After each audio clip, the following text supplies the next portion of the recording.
Happy birthday to you. Happy birthday to you.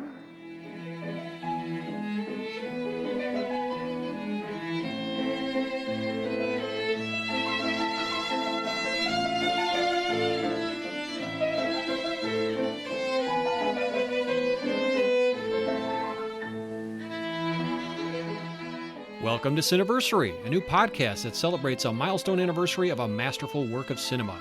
Each month we send a happy birthday wish to a different film currently observing a joyous jubilee, everything from a 20th all the way to a 100th anniversary. I'm your host, Eric Martin, creator and moderator of the Cineverse Film Discussion Group that meets weekly in the Chicagoland area.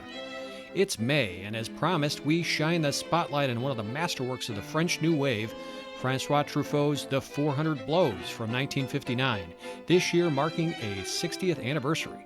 And like any good birthday party, Cineversary invites special guests to join us in the commemoration. Now this time around, I'm privileged to have as my guest Columbia University Film Studies professor Annette Insdorf. She's the author of the book Francois Truffaut, and she also has an essay that appears in the Criterion Collection's edition of The 400 Blows. Annette and I will discuss why The 400 Blows is worth celebrating all these years later, its cultural impact and legacy, what we can learn from the picture today, how it has stood the test of time, and more. But first, in case you're curious to learn more about The 400 Blows before I talk with Annette, here's the 411 from Wikipedia. The 400 Blows is a 1959 French New Wave drama film shot in dialyscope and the debut by director Francois Truffaut. It stars Jean-Pierre Laude, Albert Remy, and Claire Morier. One of the defining films of the French New Wave, it displays many of the characteristic traits of the movement. Written by Truffaut and Marcel Moussy, the film is about Antoine Danel, a misunderstood adolescent in Paris who struggles with his parents and teachers due to his rebellious behavior. Filmed on location in Paris and Honfleur, it is the first in a series of 5 films in which Laude plays the semi-autobiographical character. The 400 Blows received numerous awards and nominations, including the Cannes Film Festival Award for Best Director, the OCIC Award, and a Palme d'Or nomination in 1959. The film was also nominated for an Academy Award for Best Writing in 1960. The 400 Blows had 4.1 million admissions in France, making it Truffaut's most successful film in his home country. Its theatrical release date was May 4th, 1959. The 400 Blows is widely considered one of the best French films in the history of cinema. In the 2012 Sight and Sound Critics poll of the greatest films ever made, it was ranked 39th. It currently holds a 100% fresh score on Rotten Tomatoes, with an average critical rating of 9.34 out of 10. By the way, in case you're curious why the movie is called The 400 Blows, that French title is derived from an idiom, faire la quête sans coup, which means to raise hell. Let's lend an ear to the picture's original trailer. Bear in mind, though, that this features a voiceover in French, although hearing part of the score that's used in this trailer, in my opinion, is worth the listen alone. Toute la presse en émoi. Ce gosse vient de faire éclater une bombe.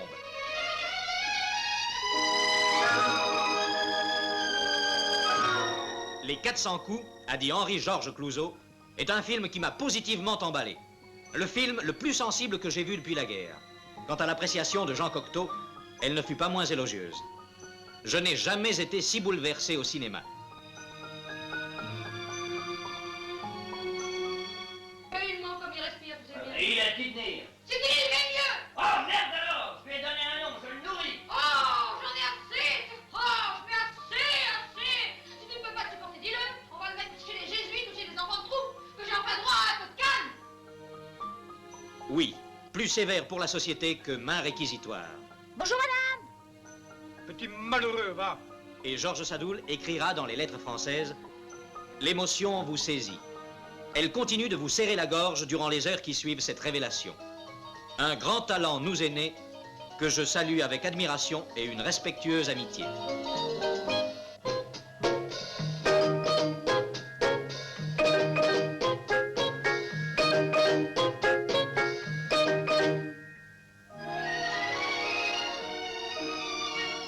Oh mon Dieu, Antoine, il m'a sûrement vu.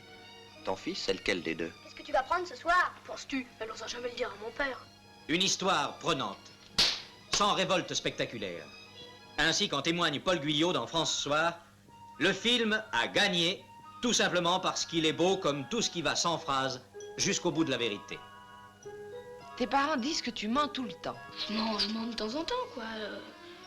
Des fois, je leur dirais des choses qui seraient la vérité, ils me croiraient pas, alors je préfère dire des mensonges.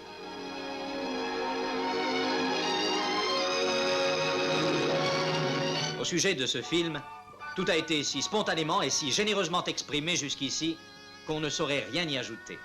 Cette œuvre apparaît comme la grande victoire d'une gageure tenue par ce jeune et féroce critique de cinéma qui a osé affronter le danger de la réciprocité en devenant à son tour metteur en scène.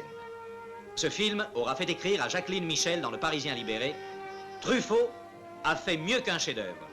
Une œuvre rigoureuse, vibrante, belle et sincère, qui nous arrache le cœur doucement, tendrement, sans cri et sans grandiloquence. »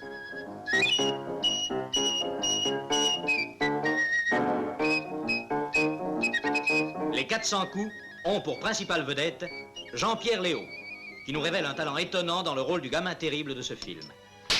Patrick Auffay, Claire Morier, Albert Rémy et Guy Decomble. Oui, la recherche de l'absolu vous a conduit droit au zéro, mon ami. Pour les autres moins familiers de Balzac, je dirais qu'il s'agit d'une ténébreuse affaire. De toute façon, après ce coup-là, je peux plus vivre avec mes parents. Il faut que je disparaisse, tu comprends?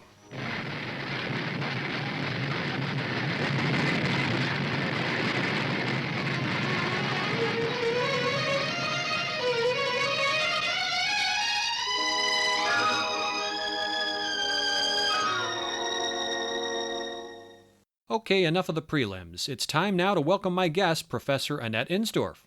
So welcome, Annette. Thank you so much for agreeing to be a guest on Cineversary. You're welcome. I want to ask you first, when and where did you see The 400 Blows, if you can recall, and why is this movie important to you personally? I believe that I first saw The 400 Blows when I was a teenager, and it would have been at one of the wonderful revival houses in Manhattan. At that time, there were so many to choose from, whether in Greenwich Village or uptown. There were often Truffaut revivals in particular, or French New Wave revivals. I was quite young, but I found The 400 Blows to be so striking. I mean, it's not just that I appreciated the story of Antoine Doinel. I knew that I was seeing something slightly different from American movies. It's true that because I was born in Paris and I grew up speaking French, I had a different kind of relationship to Truffaut's first feature than if I had been merely a New Yorker. Mm-hmm. But I knew that I was finding something fresh, that this was personal storytelling, that I was seeing something that didn't come from another person's book. It wasn't an adaptation. This was obviously coming from some lived experience. So it was that personal thing on the one hand, but on the other hand, it was stylistically innovative. I knew that I had to pay special attention to the way the camera was presenting Antoine Doinel, to the way that the black and white was functioning as opposed to color, to the way that, for example, he would be writing at various moments in the film. I didn't understand it on my first viewing, but on subsequent viewings of The 400 Blows, I came to realize how important the very act of writing is to a neglected child, how he has to make his mark. And the more I saw the film, the more I felt that this was the case. And I remember that at the very end of watching The 400 Blows for the first time, I was struck by that last image, the freeze frame. In other words, when we see Antoine, who has been running, and then all of a sudden, when he's at the edge of the water at the beach, the camera zooms in and it's a freeze frame. Right. Now, this is long before freeze frames became the stock in trade of commercials and advertising. And 1970s TV shows, too. But I saw that, fortunately, before the 1970s, when the freeze frame packed a wallop. Sure. And it's not just that it stops the film, almost making your heart beating stop. You go, you take an intake of breath because you suddenly can't move forward. The stasis in a motion picture is pretty staggering. But the more I watched the film afterwards, the more I realized how important it is that the last frame is arresting. I mean, arresting in the double sense or triple sense. It stops the image, it arrests the flow of time, but it also is a mirror shot, a rhyme to how Antoine is fingerprinted and mugshot when he's photographed after his, being arrested. This is a rhyming shot. He is once again immobilized in the frame. In other words, Truffaut found a way in his very first film to utilize cinematic language poetically in order to express the psychological reality of the protagonist. He's not the only filmmaker to have done that in 1959, because don't forget, 59 was the birth of the French New Wave. That's right. The 400 Blows coexists with Godard's first feature, Breathless, and with Alain René's first feature, Hiroshima Mon Amour. And one could say that Godard and René went even further than Truffaut in terms of foregrounding how cinematic storytelling is affecting the viewer. In other words, making us aware of the language of the storytelling as opposed to merely the story. And just as a reminder, Truffaut had a wonderful way of expressing what he would end up doing. This is when he was still a film critic for Cahiers du Cinéma in the 1950s. He wrote, "When I was a critic, I thought that a film, to be successful, must simultaneously express an idea of the world and an idea of the cinema," unquote. And once he began making movies, his work fulfilled these criteria. They didn't merely tell moving stories about engaging individuals, the 400 Blows and all that followed. They also explored and expanded cinematic language. These are movies that invite us to reflect on how the story is told. In other words, when I tell my students to watch a Truffaut film or Godard or René, I want them to be aware of the magical processes of cinematic storytelling. That shouldn't make us enjoy or feel the film any less. It just has us appreciating the movie on more than one level, not just emotional, but analytical. So these were some of the things I felt not only on my first viewing, but on the subsequent viewings as well. Wow, that's a fantastic answer. Thank you so much for those insights and recollections. Sure. So why is the 400 Blows worth celebrating all these years later? It's 60 years now. So why does it still matter, and how has it stood the test of time? Well, there are at least two reasons, and I'll say from the outset that this is a movie that is both accessible and non-sentimental. Now, that means that it's got a greater likelihood of standing the test of time than a film that is either sort of self-enclosed and hermetic and doesn't let people in easily, or a typical Hollywood film that depends upon a sentimental attachment to the central character. The way that Truffaut directed Jean-Pierre Léaud in his first leading role on screen, he didn't let him smile very much. He didn't want this child to tug at audience sympathies in some simplistic way. And that means that the film is far more interesting than something like Home Alone, French style. This is a movie that it's personally illuminating, letting us know something about the childhood of François Truffaut himself. Obviously, this is an autobiographical portrait, but it's also formally innovative. The way that Truffaut tells the story means that a film student 60 years later can study the shots, the formal language, in much the same manner that Truffaut studied the work of Hitchcock before he directed the 400 Blows and other films. The 400 Blows is very much what I would call a pivotal movie in film history, meaning that on the one hand, it reflects how much Truffaut learned from mentors like Hitchcock, like Jean Renoir, and like Rossellini, to whom he was an assistant. And then it also influenced a tremendous number of filmmakers following 1959 and the French New Wave in general. Yeah, so I can't disagree with anything you said. Just to chime in a little bit here, I think that it matters, and it has stood the test of time. In addition to what you said, I think it's one of the greatest coming of age films ever. And I mean, I'm not French. I didn't grow up in the late 50s. I'm culturally so removed from this boy's experience, not only the milieu in which he's developing as an adolescent, but the language, the school system, et cetera. But yet there are some universal and evergreen kind of truths that translate across boundaries, across oceans.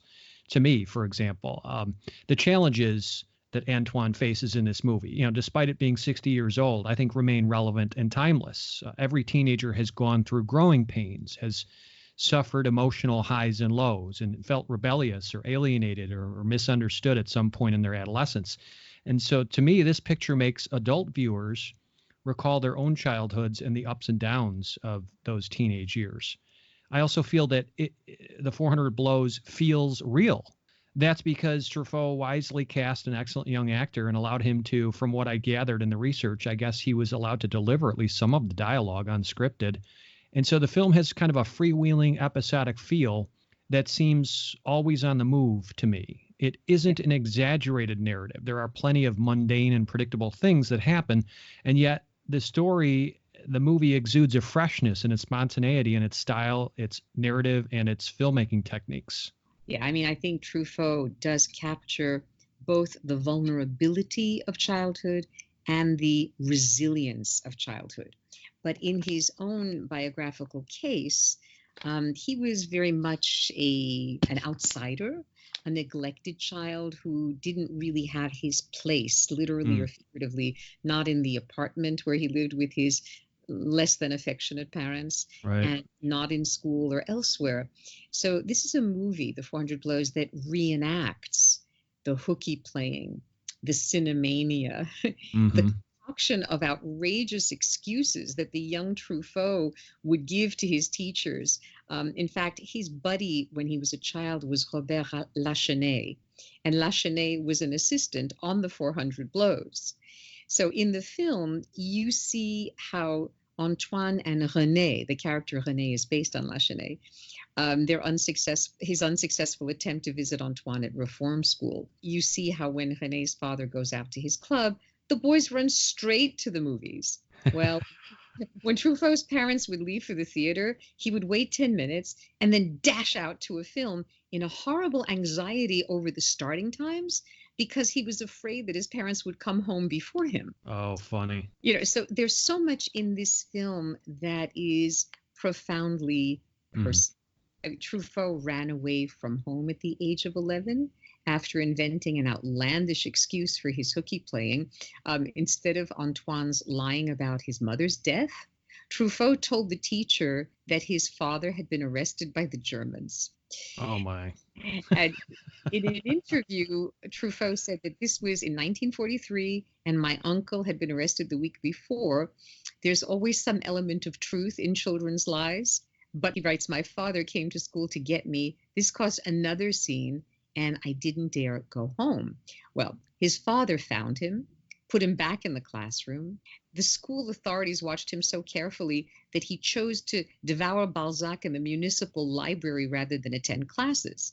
His subsequent flight from home and from school, this led to a series of odd jobs and minor robberies that included a typewriter. He created a film club, and Truffaut's father again tracked him down and finally turned him over to the police. So young Truffaut spent 2 nights in the Central Police Station, as does Antoine. He was locked up in the Observation Center for Delinquent Minors at Villejuif. And at that time, in 1948, Villejuif was, as he put it, half an insane asylum and half a house of correction. But that's where the similarities end, because we leave Antoine frozen in the freeze frame at the edge of the sea, whereas Truffaut's departure from Villejuif was arranged by the great film critic André Bazin. And it was Bazin who assumed responsibility for Truffaut and enabled the boy to begin writing film criticism. Wow. So the biography ends, I think, a little bit more hopefully than the motion picture recreation. Absolutely. Wow, that's a great context you provided there, and many things I did not know or weren't aware of. But it is interesting to think how autobiographical a lot of this story is, and hence just comes across as more authentic, as more truthful. I was just going to mention, because probably your listeners may not know what the title means, because it's pretty obscure even to be. Yes, please explain. The French expression faire les 400 coups, which is to make the 400 blows, it literally means, I mean, to raise hell. You know, that's the meaning, but it's a very indirect thing, although it does describe precisely what little Francois Truffaut did. Mm. And by the way, in terms of the personal aspect, we should be aware of one other thing. Mm-hmm. He was an unwanted child whose parents did not particularly want him around. It was his grandmother who raised him till he was 8 years old, at which point he then returned to his parents. And the sense of not being loved, I mean, that's the part of what you call the great coming of age. I think for many motion pictures and for many lucky individuals, coming of age includes the unconditional love of at least one parent or parental figure. And what comes through in the 400 Blows is that he cannot find that in his home or in school. He finds it only indirectly in the movies. Amazing. Why is the 400 Blows dedicated to André Bazin?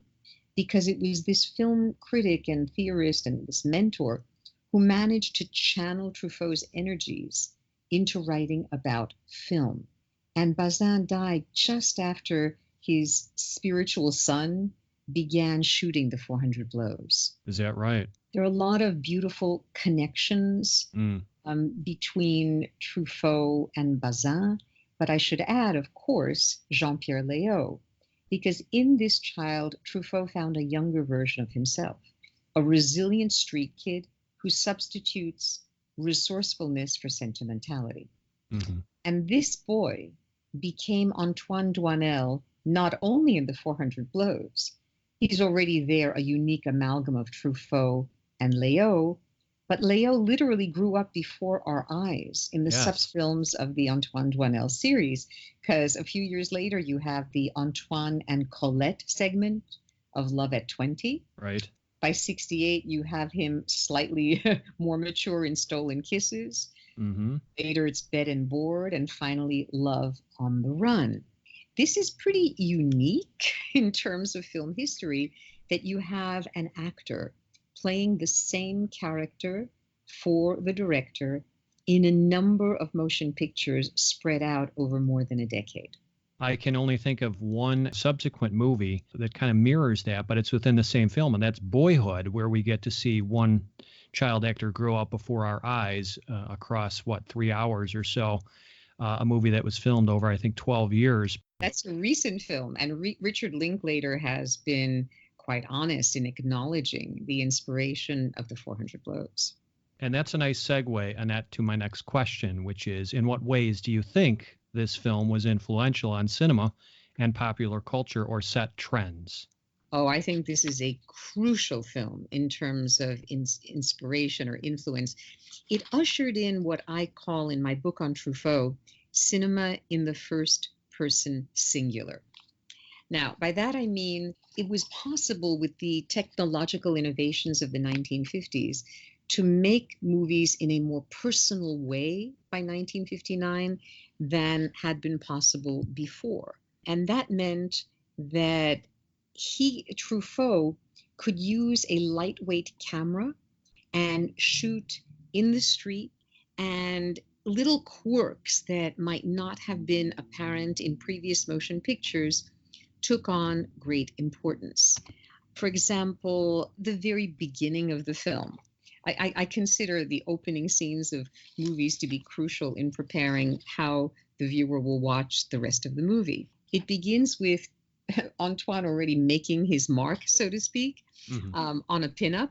If I remember correctly, he gets past a pinup in class and writes something, then it gets past, and he's punished. He is indeed, ordered to stand in a corner and eventually to leave the classroom.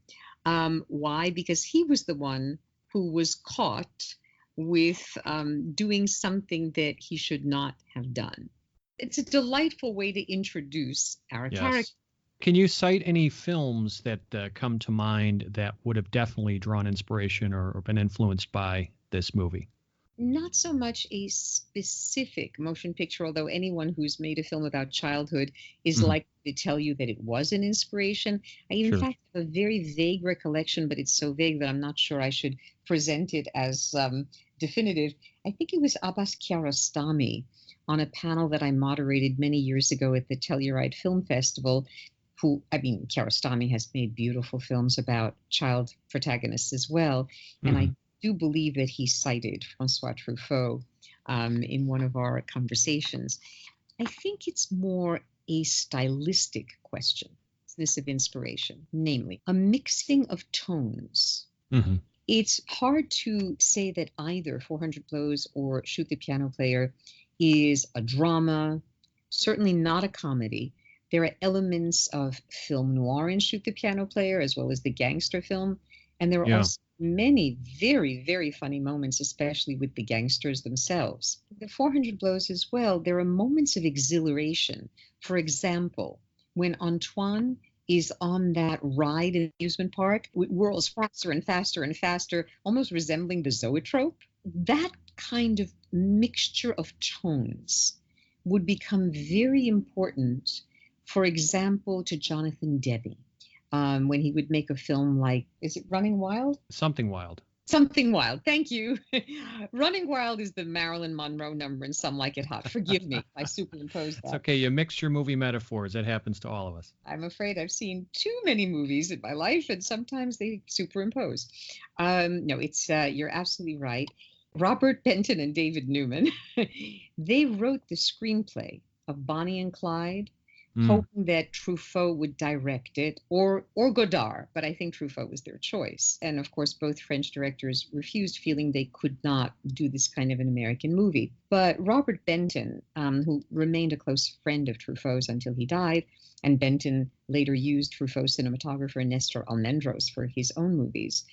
That would be another example of American filmmakers, but not really mainstream Hollywood. Arthur Penn is the one who ended up directing Bonnie and Clyde. That's right. And he also became a close friend of Truffaut's. The reason I know some of these things is I was fortunate enough to become Truffaut's translator. Wow. He really liked the book that I wrote about his work, which was published in the late 70s. And in 1979, I was living in Paris. I had taken a sabbatical from my teaching at Yale. And I remember being with Truffaut when he received a request from the New York Times to write an article about Alfred Hitchcock, because Hitchcock was going to be honored by the American Film Institute. Right, I remember that. And he answered the Times saying that I was translating for him at that time, and he'd be happy to write the article, but it would have to be in French and I would translate it into English. And they said, fine. And thus began my enduring relationship with the New York Times, because after I wrote that article, and Truffaut, in his inimitably gracious way, he then contacted the Times and said, whatever you were giving me, because they wanted to send him a check, he said, please pay the full amount to Annette Insdorf, because she's really the one responsible for the article. Wow. It was one of the noblest and kindest gestures of my life at that time. And it led to the New York Times editor asking me to write articles about film from Paris. And that's how I started writing for them. I wrote for Arts and Leisure from 1979 for at least the next 14 years or so, on the average of one a month. And it was all really thanks to Truffaut. Wow, fantastic story. That's amazing. And I didn't know that you personally knew him, or in this case, was a translator for him. In 1979, the American Film Institute celebrated his 20th anniversary as a filmmaker in both Washington, D.C. and Los Angeles. And I flew back from Paris with Truffaut to be his translator at all the Q&A sessions at both AFI venues. Wow. And they were showing and celebrating his latest film at that time, which was Love on the Run. a perfect film to be showing in a retrospective Mhm. because it was the last of the Antoine Doinel films. That's right. From 1979 until his terribly untimely death, I mean, he was so young when he died in, was 84, he still continued to make films. In fact, arguably, he made one of his most successful films in the early 80s, and that was The Last Metro. Oh, that's right. I've not seen that one. That's on my list. It contains autobiographical elements because it is set in Paris during the German occupation. Okay. Don't forget, Truffaut was born in 1932. So he was a young boy between 1939 and 45, the years of the German occupation of France, when That's World right. War II made its mark on impressionable young minds. So The Last Metro, even though it is truly the story of the actress played by Catherine Deneuve, who is hiding the theater director who is her husband, Heinz Bennett, in the cellar underneath because he's Jewish and would be rounded up otherwise. But still, throughout the film, there are tiny details that attest to what Truffaut, as a young boy, would have observed during World War II. What's the moral to the story of the 400 Blows? What themes or messages are explored in the movie? Aside from the obvious of the vulnerable but resilient child who finds a way to literally make his mark and find his place in the world, one of the things that I have found throughout Truffaut's filmography, and it begins in The 400 Blows, is the importance of language. In this film, it's the printed word that is the key to freedom. For example, Antoine forges an absence note from his father. He loves Balzac. He takes refuge in the printing plant. Of course, writing or copying can also get him into trouble, as we see. I mentioned how his first act in the movie is to make his mark on the pinup of a young woman. But language as the way for a child to express himself and to communicate with others, whether directly or indirectly, that to me is something very important in terms of theme in The 400 Blows that is explored, by the way, even more in future Truffaut movies like The Wild Child. Okay. I mean, to me, it speaks to me about the importance of proper parenting. I mean, we see how the neglect and abandonment of a child, the failure to understand him, and as you said, the lack of communication with and empathy for, it can lead to acting out. It can lead to rebellion and anger and delinquency. So it almost serves as a bit of a cautionary tale if you want to look at it that way. Although I don't know if Truffaut was necessarily going for that message, but I still think that that's a possible interpretation. It's more of an interpretation, though, because Truffaut really disliked didacticism. Okay. In fact, he wrote negative reviews of well-intentioned movies because they seemed to take too much of a high moral ground. And, I don't think he wanted to make films as cautionary tales. Okay. This was a much more personal thing for him. I'll reveal something because it's in the biography that Serge Toubiana and Antoine de Bec wrote about, 15 years ago, about Truffaut. Truffaut did not know at the time that he made The 400 Blows who his biological father was. Interesting. It's a long story, but his mother had given birth to Truffaut outside of wedlock and then married the man who became what was in essence his stepfather.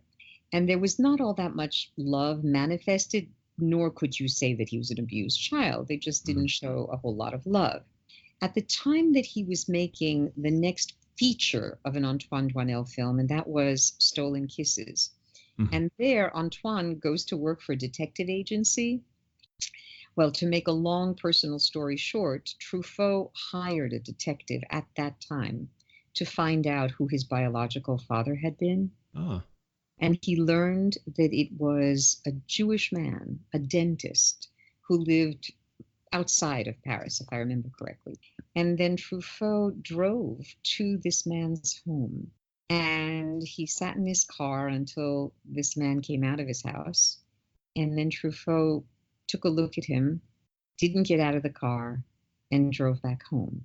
He never made contact with his biological father, although he knew his identity at that point. That is incredible. I did not know that. Yeah, a lot of people, I mean, Truffaut was a bit secretive about certain aspects of his life, partly because he didn't know exactly where he came from, biologically speaking. And in the film, you may notice how the mother is depicted even less sympathetically than the father. The father's a decent guy. He doesn't want to hurt the boy in any way, but he's frustrated. And of course, part of this stems from the representation of a family in which the boy senses that his father is not, quote, really his, unquote. Right. I mean, it's his stepfather, too, which adds a bit of irony to the whole proceeding. Yeah, no, this is absolutely fascinating. And you are the perfect person to kind of shed light on the backstory of Truffaut and how it can kind of add insight and relevance to the story of the 400 Blows.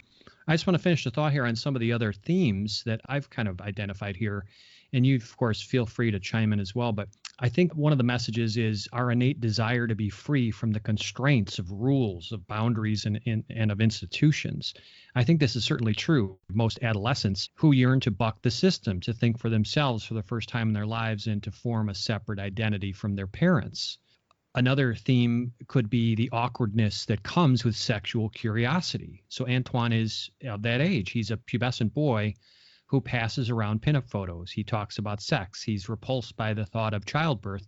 And he even starts to notice his mother's female form in a different way, and of course, her philandering, too. And lastly, the volatile and dangerous nature of a young and curious mind, as I think is a major message here. So consider how Antoine lights a candle in his shrine to Balzac. In the candle, what does it do? It starts a fire. Well, that maybe suggests that his passion cannot be contained and it's combustible. We also witness how his transgressions increasingly get worse, from lying and accidental arson to stealing and then escaping from a juvenile home. Your first thematic point is, for me, particularly important because in this movie, the indoor shots, very static. You feel the character's entrapment, but outdoors, there's panning, tracking, visual lightness that corresponds to the character's mobility. Yes, that great bird's eye shot of the gym class going for their little run is just it's pure joy. I mean, if you compare, for example, how Antoine is framed by the camera in the scene with the psychiatrist, he's kind of immobilized by the inner frame there, versus the exhilaration in the amusement park, the celebration of movement itself.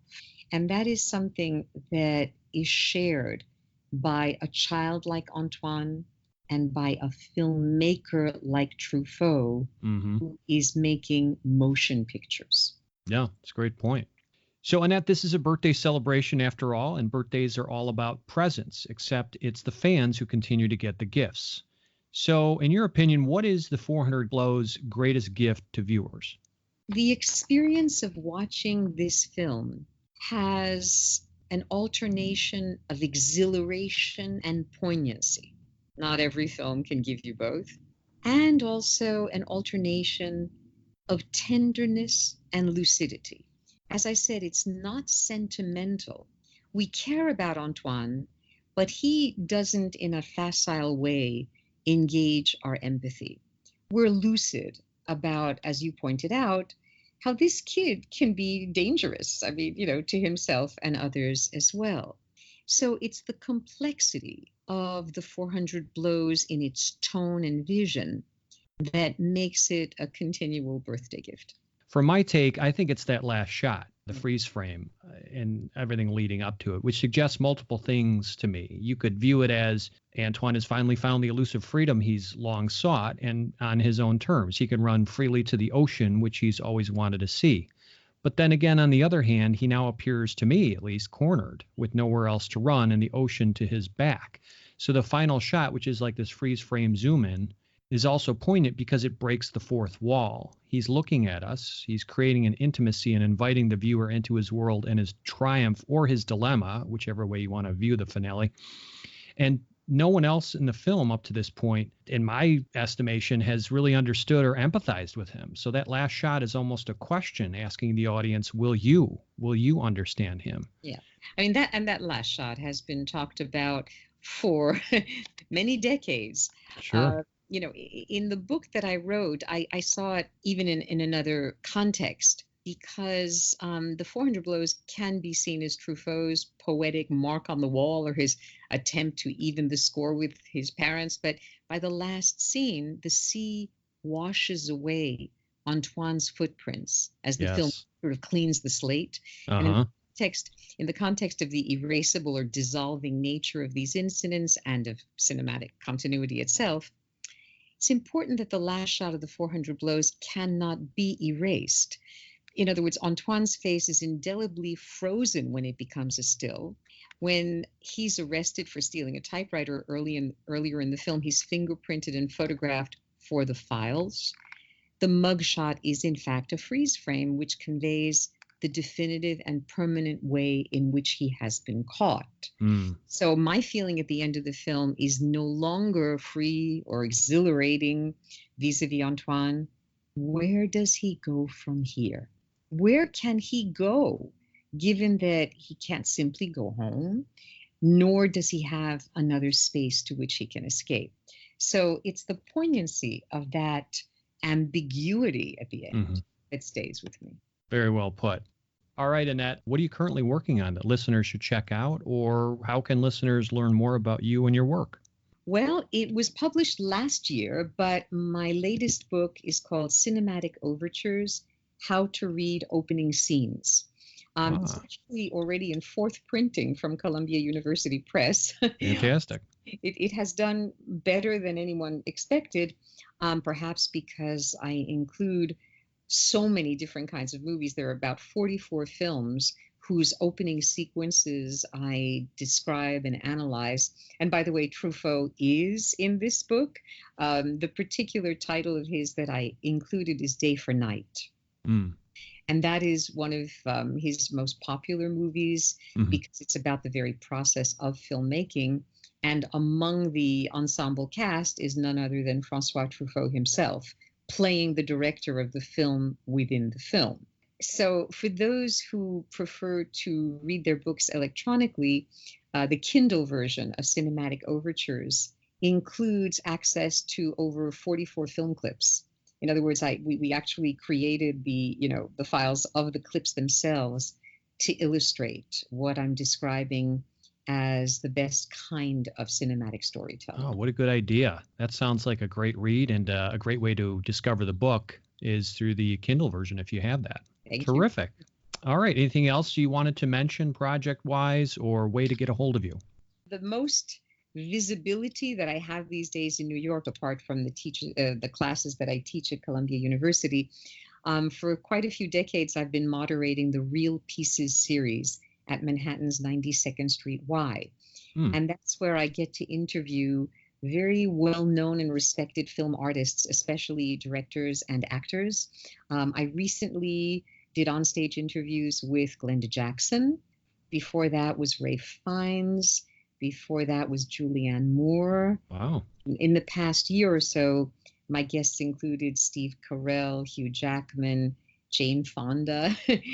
And most of these conversations are now on demand. In other words, one can find them on YouTube or through the 92nd Street Y. So that's sort of my main activity outside of the classroom. Fun. Sounds like it's only a matter of time before you get your own talk show, Annette. Well, if I can find the time for it. Well, listen, I want to thank you again so much for being my guest. It was a real pleasure talking with you and hearing all of your observations, insights, anecdotes, recollections. Fascinating stuff, and look forward to keeping an eye out for your future work and the books that you've already written. So thank you so much. You're welcome. Bye-bye. My thanks again to Professor Annette Insdorf, who only had a limited amount of time to speak with me due to an extremely busy schedule, but to whom I'm most grateful for the opportunity to interview. She is the definitive expert on this film and Truffaut, so it was a real treat to talk with her. All right, let's move on to standing ovations. This is where I give a shout out to a movie, a book, a website, a TV program, a podcast, or other work that I think would be of interest to classic film lovers. My standing ovation for May is a 3-part miniseries. It was released in 2017 on Netflix, and it's called 5 Came Back. In this series, narrated by Meryl Streep, 5 renowned directors from the modern era tell the tale of 5 master filmmakers from the classic Hollywood era who joined the armed forces to document World War II. The latter 5 are John Ford, William Wyler, John Huston, Frank Capra, and George Stevens. In 5 Came Back, their wartime footage and films released before, during, and after World War II are put under the microscope by the likes of Steven Spielberg, Francis Ford Coppola, Guillermo del Toro, Lawrence Kasdan, and Paul Greengrass. Now, if you're a lover of classic movies and you enjoy behind-the-scenes looks at all-time great filmmakers, this, in my opinion, is a must-see. I came a bit late to the party. This was released a couple of years ago, but I'm glad I discovered this miniseries, and I hope you check it out. Now, would you do me a favor? I want you to visit a website, cineversegroup.com. This is the portal for my Cineverse Film Discussion Group, which I launched 14 years ago and which continues to meet weekly in the South Suburban Chicago area. Cineverse is a democratic film society that watches and then discusses a predetermined movie that our members pick on a rotating basis. At cineversegroup.com, and that is spelled Cineverse, you can hear podcast recordings of our group discussions, you can read more about the films we study, and a lot of other goodies.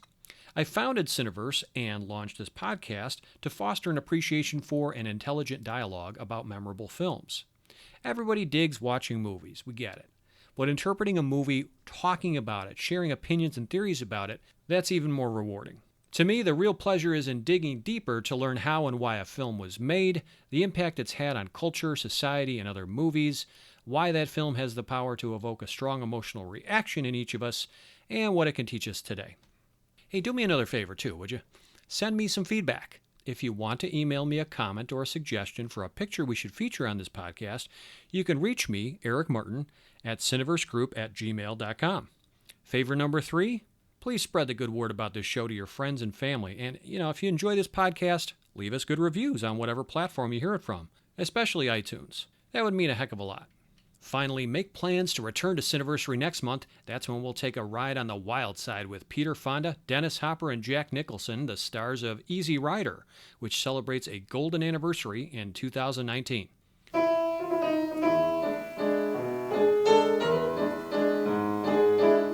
This has been your humble host, Eric Martin, reminding you to butter up that popcorn, live a big screen surround sound life, and cherish those classic movies, because they're not getting older, folks. They are just getting better. Thanks again for giving us a listen.